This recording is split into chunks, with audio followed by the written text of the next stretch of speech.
niyo po ng kalakasan at kagalingan ng mga batang ito upang maintindihan po nila ang aming tatalakay ngayong araw. Ito lamang po ang aming samot na langit sa matamis na pangalan ni Jesus. Amen! Bago kayo magsiupo mga bata, mangyaring pulutin muna ang mga kalat sa inyong mga paligid at ayusin ang inyong upuan. Maaari na kayo makaupo. Ngayon naman mga bata, titignan ko muna kung may lumiban ba sa ating klase ngayong araw. Mukhang kumpleto naman kayo lahat sapagkat wala akong nakikitang bakante sa inyong mga upuan. Dahil dyan, palakpakan nyo nga ang inyong mga sarili. Ngayon naman mga bata, sabay-sabay kayo magsitayo sapagkat may hinihanda akong tigil dito. Ang kailangan nila mong gawin ay sundan at ilangin ito. Handa na ba mga bata? Kung gayon, ay igilin mo na yan.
Sila po, teacher.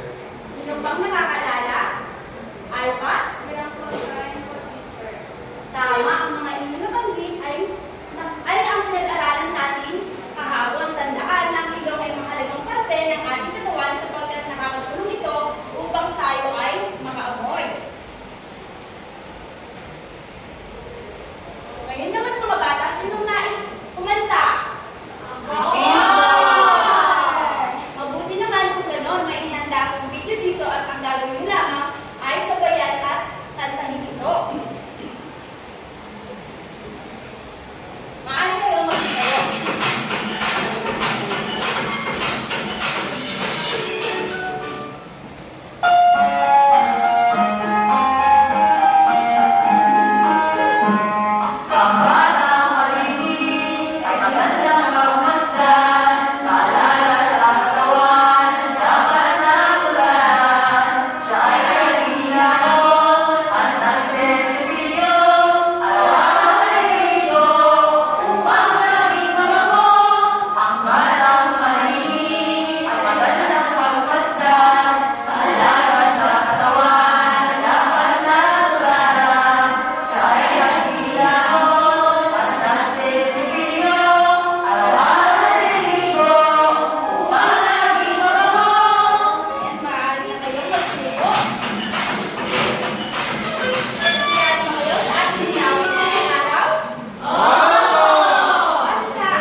Pag-aaralan natin ngayong araw ay kaya kong alagaan ang ating katawan. Tatalakayin natin kung paano mo mapapangalagaan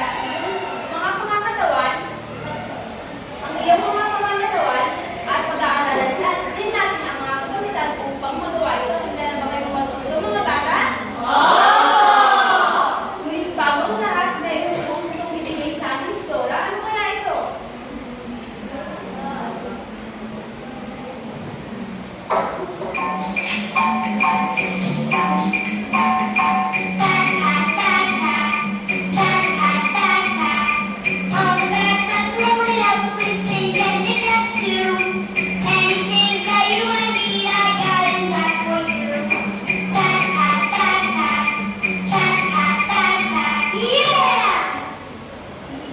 Nako, magnifying glass ang binigay sa atin ni Dora. Saan kaya natin ito gagamitin? Binigay sa atin ito ni Dora upang malaman natin na sa pagtatapos ng aralin ang mga mag-aaral ay inaasahan.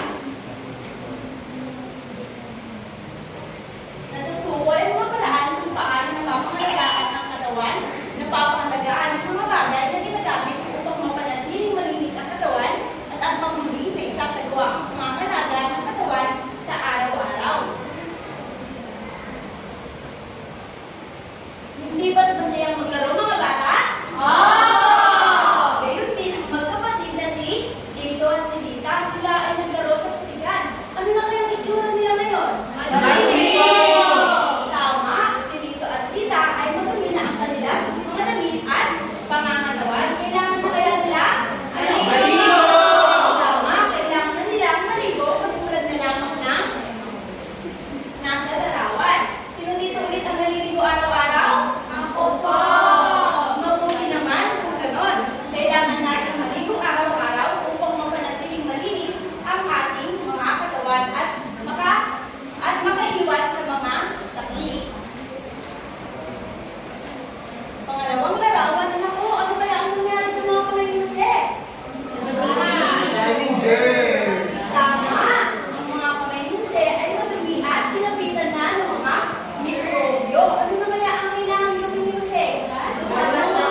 Naintindihan niyo ba ang ating pinag-aralan ngayon? Oh!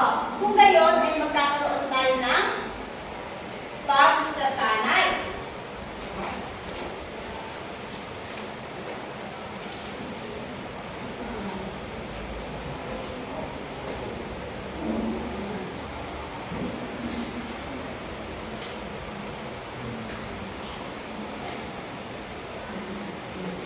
Ang gagawin mo lamang ay kukulayan ng itim ang mga bagay na nakakatulong upang mapangalagaan ang ating katawan. Magtaas lamang ng kamay ang gustong sumagot.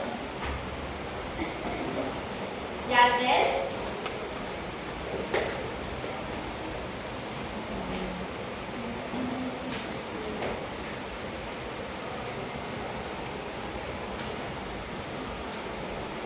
Palakpakan mo nga si Yazel. Sino ba ang nais sumagot? Jera?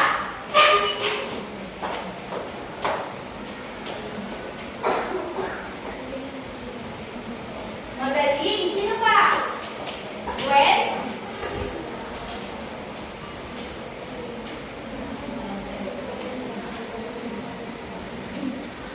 Sino ba ang nais sumagot? Kaiza?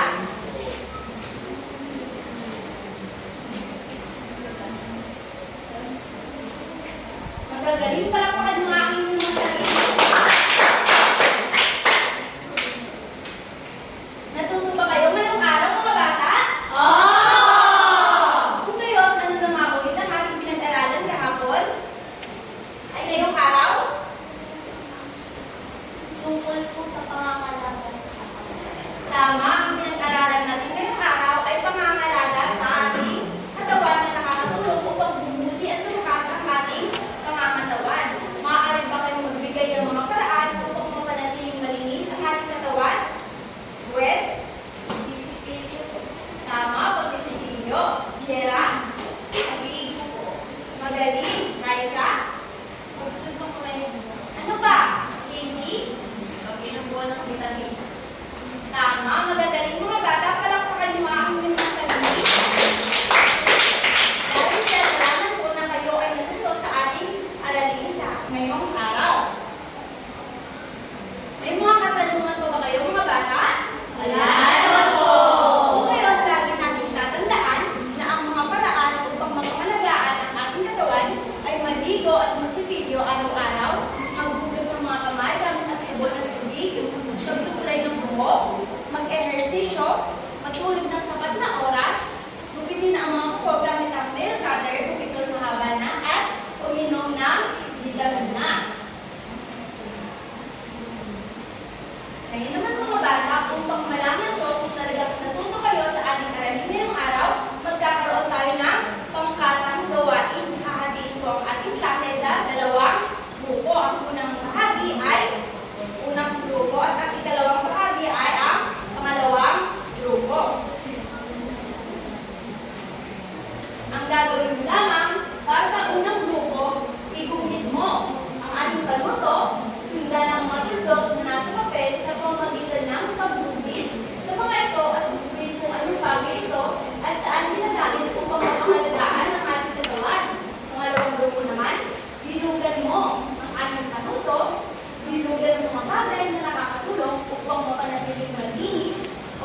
Gusto po.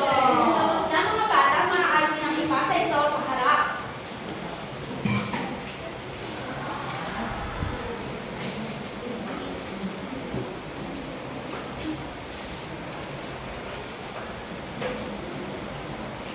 Magaling mga bata, pero kapag nyo nga ang bawat isa.